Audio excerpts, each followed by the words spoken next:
around here and give it up for Jessica Grau!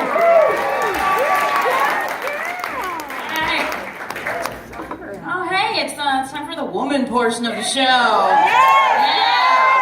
Go, girl! I'm gonna talk about my labias and my vulva. Do I have a vulva? Is that... Yeah, I don't know. Yeah, I'm the only woman on the show tonight. Well, I'm the only human here that recognizes as female. Some of the guys are pretty close.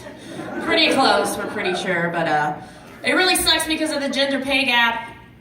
You know, I only get paid 78% of what all these guy comics do. And since we don't get paid, I have to do the fucking dishes when we leave. Yeah. But actually, you know, sometimes we'll get a drink for free, which is really nice. So, you know, the guys will get a shot of Absolute, and I gotta do a shot of Kamchatka. Yeah, suicide. You know what Kamchatka is Russian for?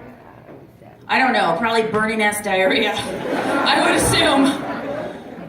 Yeah. Women, we've had it a little rough over the last couple of months, I would say. It's been a little rough. It's been rough for me, not because of the election, but because I work in the media. Sorry, that's just like a reaction, because whenever I tell someone I work in the media, like, they want to throw things at me and tell me how horrible I am because of the horrible, liberal, biased media always perpetrating all this horrible hate and all this news on Facebook. Yeah, when I say I work for the media, I mean I work for Facebook, because that's pretty much where people get their news now. But yeah, people would say all kinds of things about how, you know, we were all very biased and liberal, and how we're all in bed with the Clinton campaign down at my TV station. And I'm like, this is fucking Dayton, Ohio. Okay? The only thing anybody is in bed with is probably bed bugs. Okay? No one's in bed with the Clinton campaign, I can assure you. Okay? And they would say things like, oh, you cut that sound off on purpose. You don't want us to hear something. I'm like, no, that's just Gar, our sound guy. He is high as fuck. Okay? We cannot hire people who know how to do their jobs properly. All right? So if you think there's anybody who's capable mentally of a conspiracy at a little TV station in Dayton, Ohio, then you're fucking stupid. Okay? You know, we hired all the smart journalists, and we hired people named like Juniper and Atticus. You know, and they write stories, you know, about barbecue sauce and like 5 local monuments that look amazingly phallic. Okay? Yeah, Juniper and Atticus. So, let's talk about Christmas, because no one's done that yet. Yeah. I like Christmas because my husband's really good at gifts. Anybody have a good husband? Good at gifts? Good? Yeah.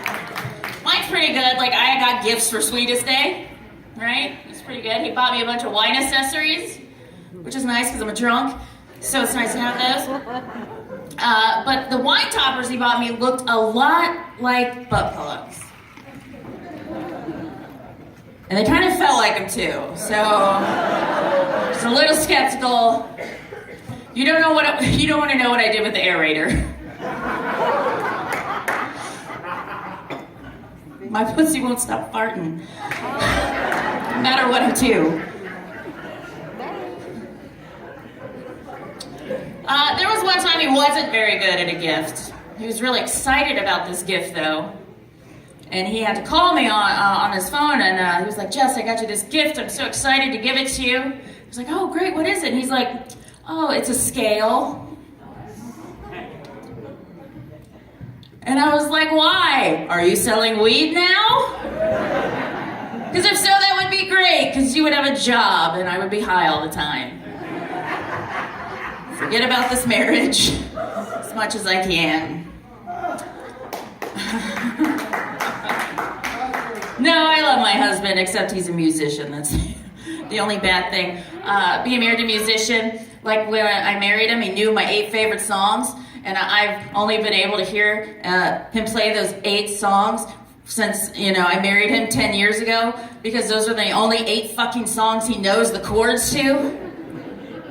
If I hear Every Rose Has Its Thorn one more time, I'm gonna fucking poison myself, okay? And this weekend we have to go see his family, his side of the family, and I'm not really good with them.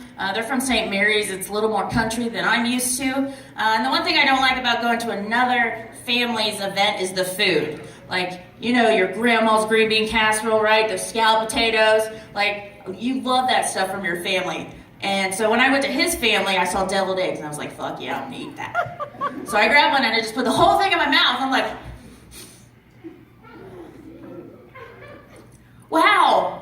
wow, that tastes really great. His aunt's looking right at me. I'm like, oh God, did you put cinnamon in this? Maybe a little dill? Did they fall on the floor? Napkin pocket trash. Yeah. The one other thing that really creeps me out, he has this uncle, and I swear every time I look up, he's always looking right at me. And I'm like, oh. It's like, God damn, I only blew you once. Now he's all in love. But he's not my uncle. That's what happens when you're really good at blowjobs. Uncles just constantly fall in love with you. You can't help it. All right, I've been Jessica Grau. Thank you so much, everybody. I'm going to bring up your next comic, Adrian Cosby.